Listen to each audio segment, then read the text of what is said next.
Hi everybody, this is Saad for the Sad Truth. This is my second clip of the day. Yesterday evening, I posted a set of comments on my social portals, which I thought might be worthwhile to read here for you.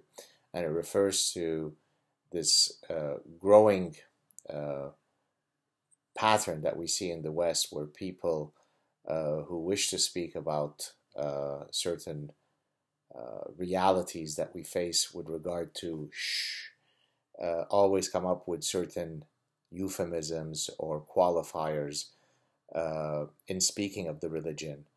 And so I thought that I would share with you my thoughts on this particular practice. So here we go. Let me try to explain this yet again. There are no qualifiers associated with Islam. There isn't radical Islam versus sweet Islam. No extremist Islam versus peaceful Islam.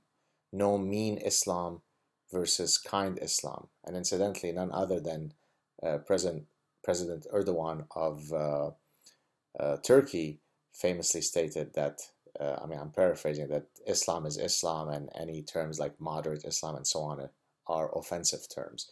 And there are many, many other Islamic scholars who will exactly agree with that position. So let me go on with my comments. Islam is a collection of revelations and ideas covered in the Quran, the Hadith, and the Sirah, the biography of Muhammad. Islamic divine law is codified via Sharia law. For example, you could see the reference, the reliance of the traveler for the codified rules of Sharia law. Individual Muslims vary in the extent to which they abide to the tenets of Islam. Some of these tenets are spiritual and peaceful. Others are violent and filled with genocidal hate. Both are contained within the same invariant Islam. By the way, and I predicted that this might happen. Someone on my public Facebook page said, well, what are you talking about? There's been a lot of interpretations of Islam and so on. There are several things that I could say here, but if I were to respond in a sort of doctrinal manner, this is the concept of ijtihad, which is the use of reason to sort of navigate through issues that arise in the interpretation of particular issues within Islam. And there was a period where that was allowed, and then the gates of ijtihad were closed.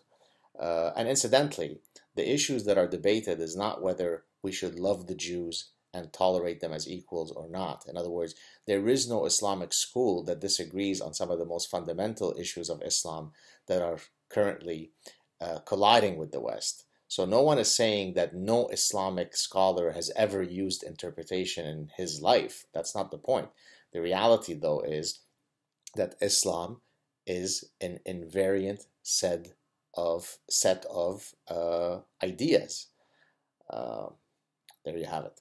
If someone says radical Islam, the next question that you should ask him or her is the following. Where is the holy book of radical Islam? And how is it uniquely separate from the latter sources? In other words, does radical Islam lie somewhere outside of the Quran, of the Hadith, of Muhammad's Sirah? Is there another book that I can turn to that codifies radical Islam that's different from these sources?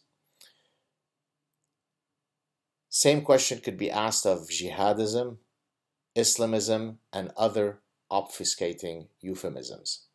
The reason for using these meaningless qualifiers is clear. People find it unpalatable to criticize a religion in a direct and frontal manner. As such, they construct alternative unicorn ideologies that are, quote, outside, close quote, of the, quote, true faith, close quote. As long as this trepidation remains part of the West's zeitgeist, the issue will never be resolved. And that's the sad truth for you. So I understand the reasons for qualifying Islam with radical Islam, militant Islam, extremist Islam, jihadism, and all the other appellations. But yes, you're being polite in doing so. Yes, you're being perhaps pragmatic, but it is incorrect to do so because you create a false narrative. You create a narrative that makes it seem as though whichever doctrines are being used by, quote, radical Islamists to justify their cause lies somewhere else in some other book. Is it in a Harry Potter book? Where is it? Where can we find those codified edicts? Okay, so until we're able to find a way to speak openly and honestly about the issue, then we're going to keep burying our heads in the sand and hoping that the problem goes away. Hope you're having a good day. I'll talk to you soon. Ciao.